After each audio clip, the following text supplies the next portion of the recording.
चलिए शुरू करते हैं आज का हमारा टॉपिक, जिसका नाम है डेनिश ईस्ट इंडिया कंपनी और फ्रांसीसी east India company.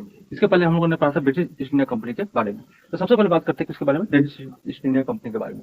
Danish east India company जो थी, यह कहाँ की कंपनी है, डेनमार्क की कंपनी है। और इसने 1616 ईस्वी में, यह कब आता है, 1616 ईस्वी में भारत में आता है। सॉरी, ये कंपनी बनती है। और यह 1620 ईस्वी में इसका पहला कारखाना स्थापित करता है। कहाँ पर, त्रावणकोर तमिलनाडु में। यह पहला कारखाना 1620 में यह पहला करता है। और 1676 ईस्वी में यह कब करता है, श्रीरामपुर बंगाल में दूसरा कारखाना स्थापित करता है। और 1745 ईस्वी में अंग्रेज से यह बेच करके, यह मतलब यह डेनिश कंपनी जो थी, ज्यादा दिन भारत पे अपना व्यापार नहीं करी। इसने 1620 में पहला कारखाना स्थापित किया, 1676 में दूसरा कारखाना स्थापित किया। और 1775 में यह अपनी कंपनी के जो भी चीज थे उसको बेच करके अंग्रेजों के द्वारा, अंग्रेजों से, और यह कहाँ पे चलेगा, यह छोड़ कर बेच करके चले गए। उसके बाद बात करते हैं किसके बारे में, फ्रांसीसी ईस्ट इंडिया कंपनी की, जो कब 1664 ईस्वी में इस कंपनी की स्थापना होती है, जिसका नाम होता है कंपनी देश इंडियस ओरिएंट लेंस। यह इस कंपनी का नाम रहता है। और यह कंपनी जो रहती है, इस कंपनी का जो निर्माण कहिए, यह कंपनी जो बनता है, यह किसके सहयोग से बनता है। यह कंपनी जो है फ्रांस का राजा लुई 14वां थे उस समय, फ्रांस के राजा, ठीक है, उन्हीं के वित्त मंत्री जिनका नाम था काल्बर्ट, इन्हीं के प्रयासों से इस कंपनी का निर्माण किया गया, इस कंपनी को बनाया गया। और 1667 ईस्वी में फ्रैंको कैरो द्वारा सूरत में पहली बार इस कंपनी की स्थापना की गई। कब, यह कंपनी का निर्माण होता है 1664 में। और कंपनी जो है 1668 में पहली कंपनी स्थापित करता है, कहाँ पे, सूरत में। किसके द्वारा, फ्रैंको कैरो द्वारा ये सूरत में पहली कंपनी 1668 ईस्वी में स्थापित की जाती है। 1669 में कब, कहाँ पे, मसूलीपट्टनम में दूसरी कंपनी स्थापित की जाती है, दूसरी कंपनी स्थापित की जाती है। उसको कहते हैं फ्रांसीसी बस्ती पांडिचेरी के संस्थापक कौन थे, तो उनका नाम है फ्रैंको मार्टिन। 1673 ईस्वी में इन्होंने क्या किया, पांडिचेरी की स्थापना किया।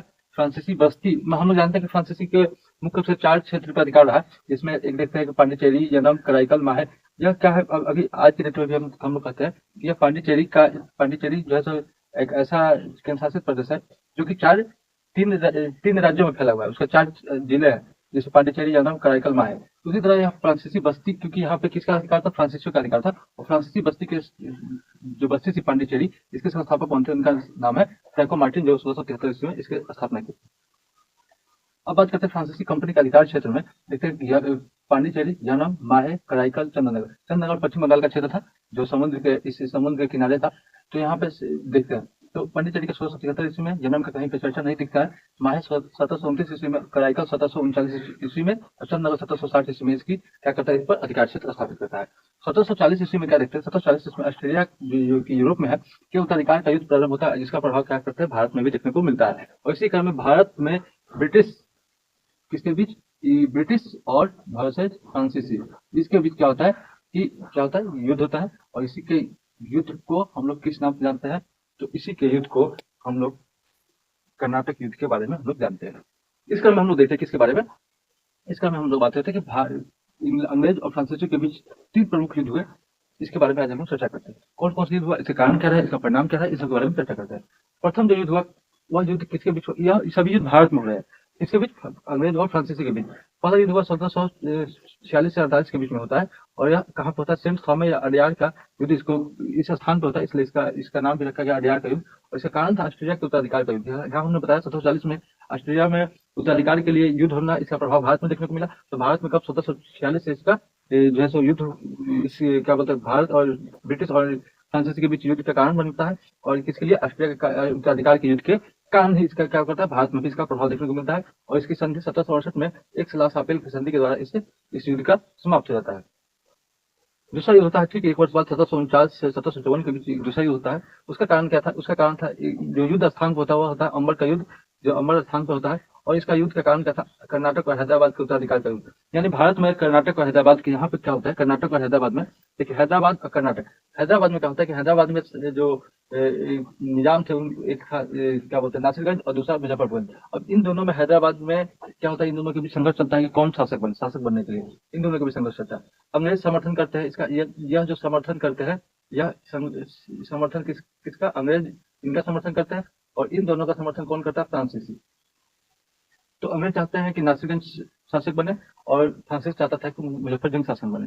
तो इसके लिए यहाँ पे ये होता है, कर्नाटक में भी यही बात होता है, उत्तराधिकार के लिए अंग्रेज चाहता है कि अनवरुद्दीन शासक बने, और फ्रांसिस चाहता था कि सिकंदर साहब शासक बने। तो इसलिए इसी कारण से, इसी उत्तराधिकार के लिए, कर्नाटक और हैदराबाद के उत्तराधिकार के युद्ध के लिए दूसरा कर्नाटक युद्ध होता है, जो कि कहाँ पे होता है, सॉरी, जो कि पांडिचेरी की संधि के द्वारा इसको समाप्त होता है, कब, 1754 ईस्वी में।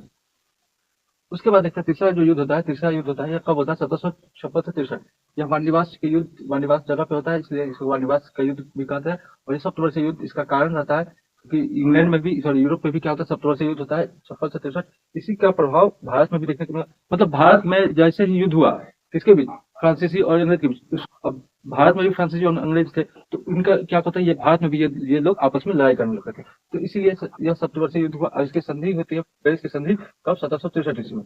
इसी, यह जो वाणिवास का युद्ध होता है, यह किसको कहता है कि यह निर्णायक युद्ध साबित होता है। ये निर्णायक युद्ध का मतलब क्या हुआ कि फ्रांसीसी और अंग्रेज दोनों एक लंबे समय से लड़ते आ रहे थे, यानी 56 से 46 से समझिए और 56 तक क्या समझिए, यानी 10-12 साल से ऊपर से, 10 साल से ऊपर से यह दोनों का बीच संघर्ष चल रहा था। तो यह जो वाणिवास का युद्ध होता है, यह एक निर्णायक युद्ध होता है, यानी कि इस युद्ध में के बाद क्या होता है, एक परिणाम निकल के सामने आता है। वो परिणाम क्या निकल के आता है, तो वो परिणाम यह रहता है कि इस युद्ध के बाद क्या होता है कि इस युद्ध में फ्रांसीसी की हार जाती है और अंग्रेज की जीत हो जाती है। यानी कि इस युद्ध में, वाणिवास के युद्ध में, अंग्रेज जो थे, अंग्रेज की तरफ से आयरकुट थे और फ्रांसीसी की तरफ से काउंट डी लाली थे।